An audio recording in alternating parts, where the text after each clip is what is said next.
Today is July 23rd. Welcome on into Daily Cards Live here on ClaibsOnline.com. I'm Joe Roderick, joined alongside by Bob Ramsey. We're brought to you each and every day by Royal Banks, Missouri, and Mungenast St. Louis Acura. Rammer, I don't have a time on yesterday's game. I don't know if you've seen the exact time, but I know around. I had some stuff I had to do. I figured I'd get it all done, sit down, watch the second half of the game. Next thing I know, I have an alert on my phone that the Cardinals lose 2-1 to the Pittsburgh Pirates yesterday. They got in there and they got it over with in a hurry. It helps when there are no hits. Right. That's both sides too. Yeah. Hits or walks. Although Palante, his pitch count got high pretty quickly, yet he was still able to navigate it late. Dialed in a little better lately.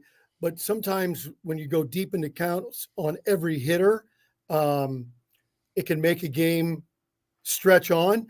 But because he didn't allow runs and to keep those innings going, he was able to battle out of it, and so the time was tight. Yeah, they the Cardinals lose that game 2-1, 2 hours 29 minutes. Just went and looked up the exact time of the game, so probably a little longer than I thought in my head. But it was a very, very fast game that the Cardinals got over with. But all eyes move to tonight's matchup, as it again is a 6:40 start time, 5:40 start time here in St. Louis. Lance Lynn faces the rookie, the presumptive National League Rookie of the Year, possible NL Cy Young Award winner, Right. Paul Skenes. They get to face him 6-0 to start his career with a 1.90 ERA. 89 strikeouts on the year. This is Skenes' first start since the All-Star game last Tuesday. Cardinals have faced him already, though, so Cardinals should not be surprised by what he brings to the table today. And he didn't lose the game. He pitched well, but the Cardinals, I thought, did okay. I thought they hung in there. Yeah, this is. I mean, these Maybe are the better ones than anybody he's faced. Right, and that seems to be, that's Cardinals 101 for you right there, and it has been for the last 20, 30 years. They go out there and they beat the best of the best, and they go out there, look at, 10 years ago, Clayton Kershaw in the postseason, and, all the other times where they go out there and they beat these pitchers, and then it's the guys who they pull off the streets, or they pull out of your men's league, Rammer, and go out there and throw 6 innings, allow 2 hits and no runs. Absolutely. That has been the MO for a long time. So crazy. So who knows? They'll knock out Skenes in the second inning tonight in the game. I hate to use the phrase, that was a must win. So I'm going to throw that out because you still got over 2 months left in the season. But that was a game you really needed based on pitching matchups. And it's a red-hot team, the Pirates, who are nipping at your heels.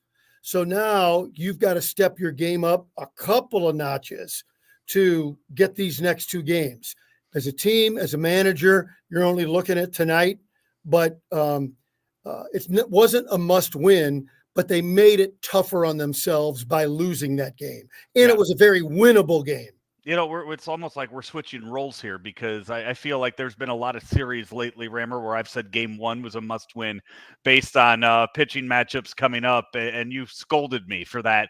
But no, I would have agreed with you, especially with how well the Cardinals have hit against Mitch Keller over the years.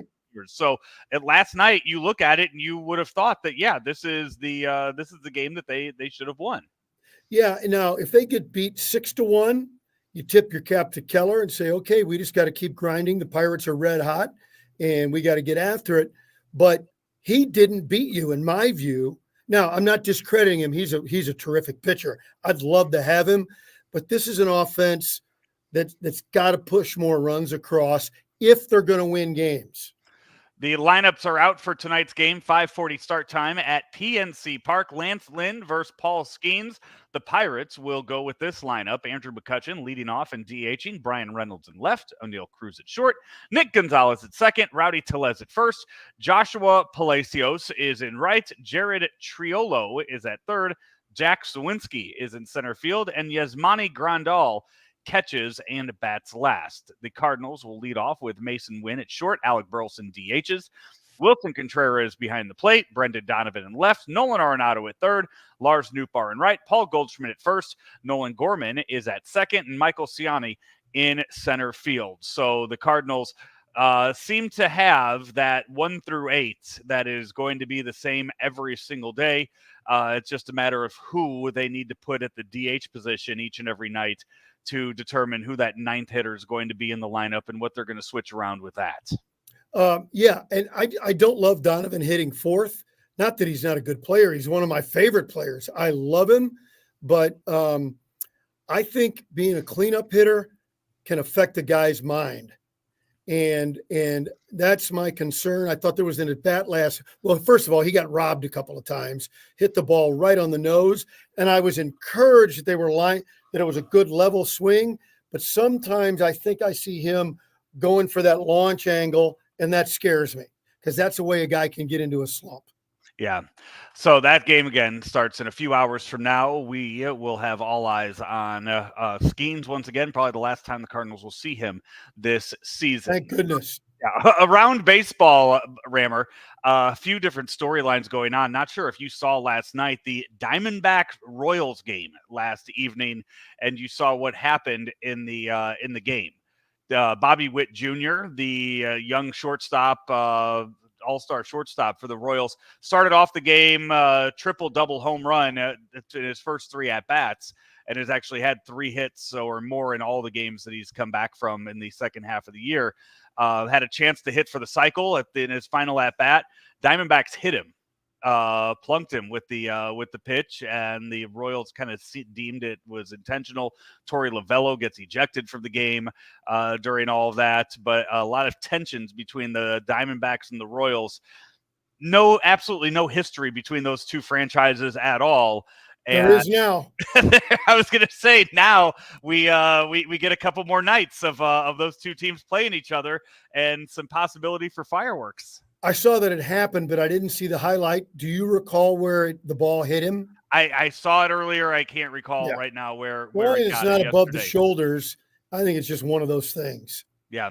But going for the cycle, yeah, both teams very, very upset with that. Also too in baseball tonight, the Subway Series starts tonight. Mets, Yankees. These two games are in the Bronx. As these two teams going in very opposite directions right now. Yeah, the Yankees are so beat up. Their lineup's pretty horrible, except they've got 2 of the best 3 hitters in the game hitting second and third. Then any other contributions they get, it's almost a miracle. And I'm not trying to pick on guys, but go look at their lineup, folks. It's a mess. And the Mets have been playing better. Lindor has, for the last month or so, started to play like the old Lindor. Nimmo is driving in runs, and then you got Martinez and Alonso. That's not a perfect lineup, but it's a very competitive lineup.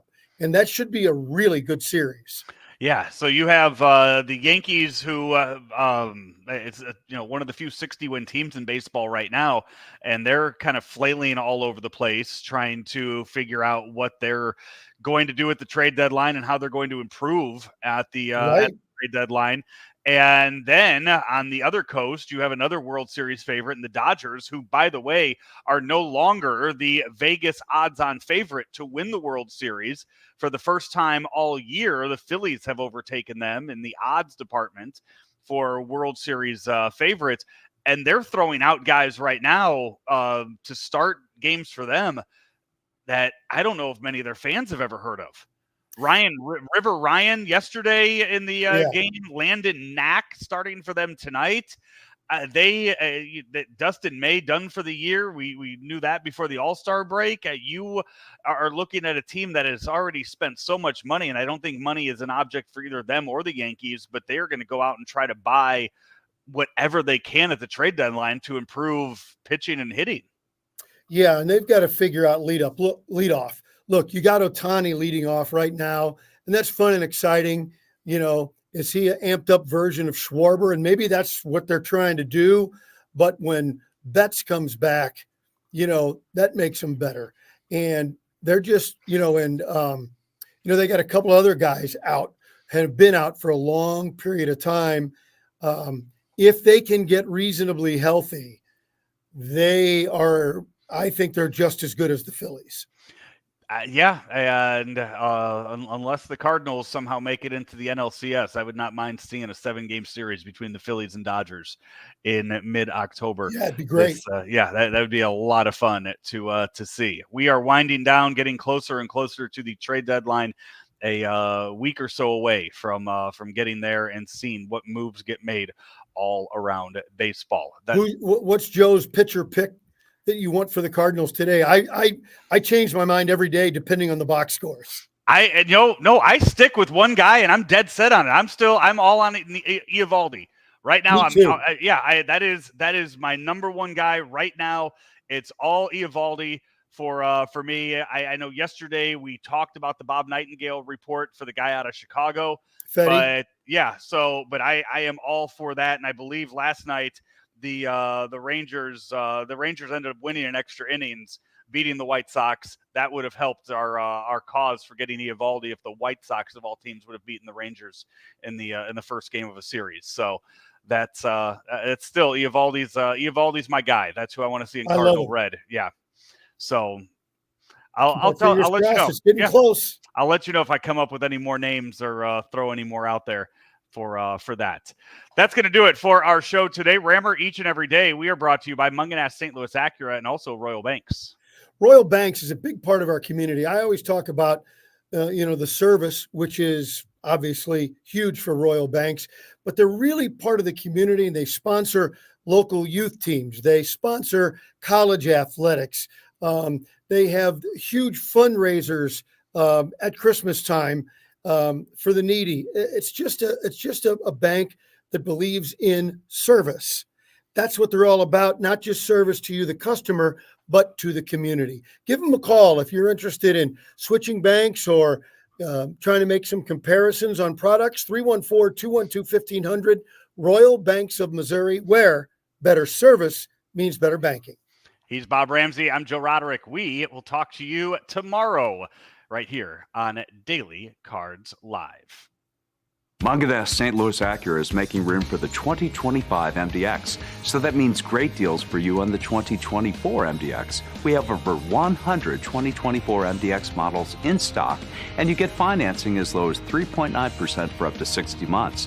Or you can lease a new MDX for just $559 per month for 36 months. Or get the MDX technology model for just $589 per month for 36 months. Munganast St. Louis Acura, better than ever for you.